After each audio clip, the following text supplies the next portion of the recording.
Hi folks, welcome to the Prepared Homestead. This is Travis. Thank you all for stopping by to watch. Gonna run through some news that's been going on for the last few days. Some of it you're familiar with, I'm sure. Others maybe not so much. All of it, I think, is definitely pertinent to the coming collapse, to just the tearing down of our society that we're seeing happening. It's all kind of pulling apart. I mean, what can you say, folks? We're along for the ride, right?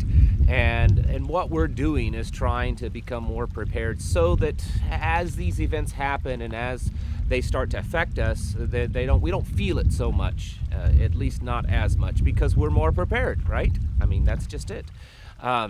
Wanted to give a shout out to the local folks that watch this channel. Our meeting is this weekend, Sunday. Meeting starts at 2, same place, same time, all that kind of stuff as any other normal meeting. Hope to see you there.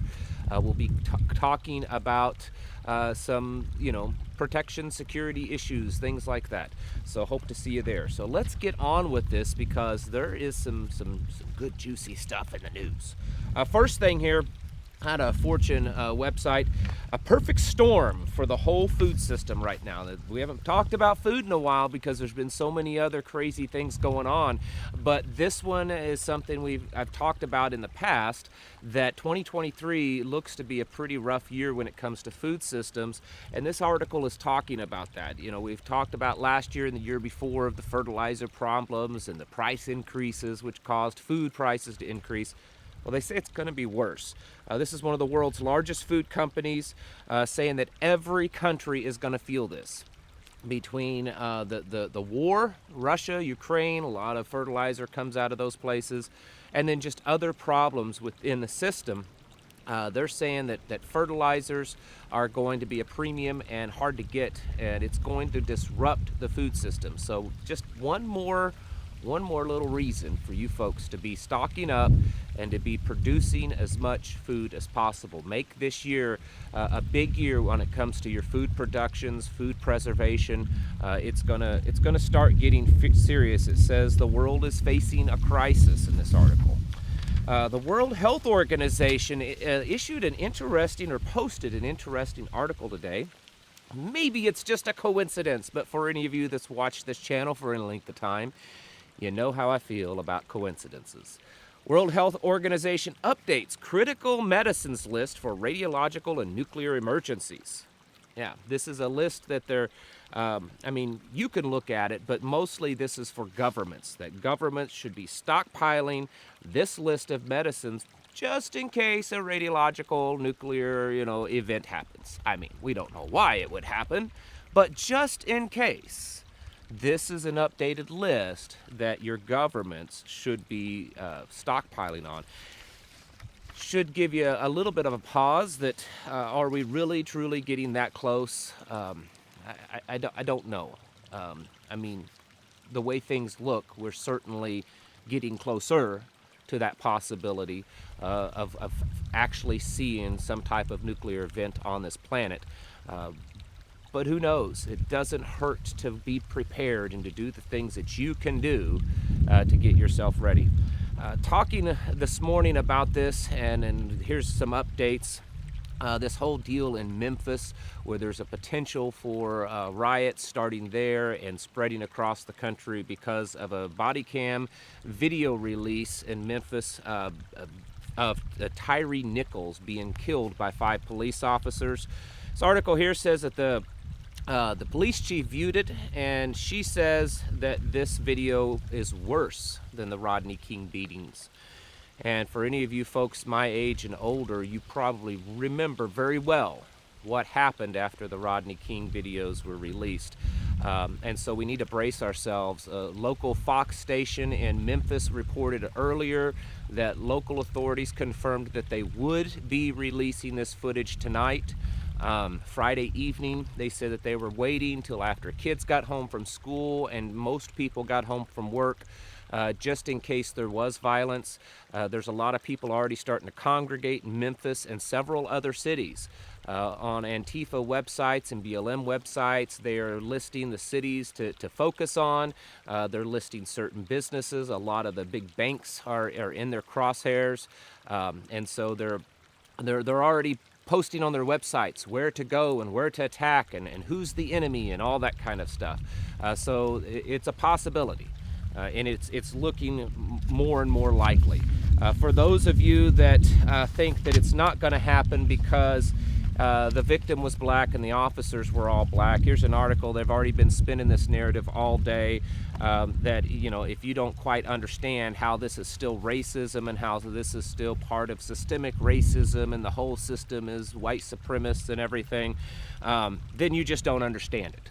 Okay, that's basically what they're saying, and that this isn't necessarily specifically a race on race thing, it's the system against a race is what they're saying. So the point is that just because the victim and the men that did this were all of the same race doesn't mean it's not going to happen. So you should still be very prepared, especially if you live in areas that you would know are more prone to this level of violence.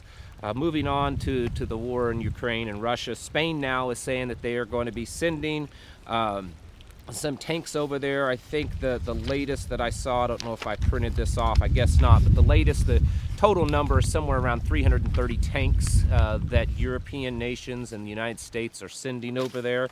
So, I mean, it's still nothing compared to the amount of tanks that Russia has, but it should just be a little bit more ammunition on the Russian side to really drum up support for this in Russia and to just go all in, which they really haven't gone all in. The United States, of course, you know, the military-industrial complex is loving this war. They love all wars. They love anything that makes them money. And the U.S. has to buy some new Abrams tanks because, well, we really don't have any spare ones to send to Ukraine. And this is just going to increase the cost because I can absolutely guarantee you that the tanks that we send over to Ukraine cost a whole lot less to make than the new ones that we're going to build to replace them. And of course, Ukraine's not paying for them, even though we've sent like $100 billion over there already. So just more evidence to what I keep saying, that military-industrial complex is just loving this, and they're just going to make bank on it. Surprise, surprise, I know this is shocking to you. The Treasury Secretary Janet Yellen said, well, the U.S. economy might actually be at risk of a recession, even though the president and everyone else has been saying for a while that it's not going to happen.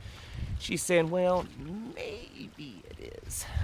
Maybe it's going to be a lot worse than just a recession. Folks, you know, us here on Main Street, not Wall Street, we've been feeling a recession for months now. So if it's going to get worse, it's going to be worse than a recession. In case you haven't noticed, following along with this, fuel prices have gone up 9.4%. You can see here on this little chart at the very end that fuel prices are rising, and gold is rising in value, and you know, it's just more indicators that we're kind of heading down that path, folks. That path of you know, real serious problems. We're gonna start feeling it with food prices most likely continue to increase, fuel prices, energy crisis, all that kind of stuff causing the price of everything to go up, along with all the controlled demolition that they're doing. It's going to be a rough year for a lot of folks, and really should be getting ready for this, folks, and taking it seriously. Eggs have been on the topic for a while.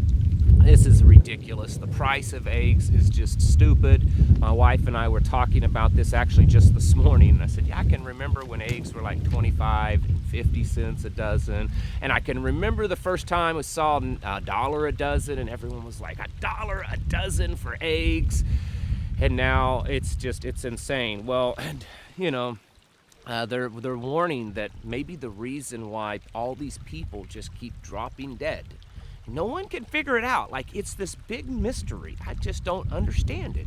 Why people are just falling over with strokes and heart attacks, especially young people. I mean, who in the world knows why this is happening? I don't know. Anyways, they're saying, well, maybe it's these eggs. Maybe the eggs are causing people to just fall over dead.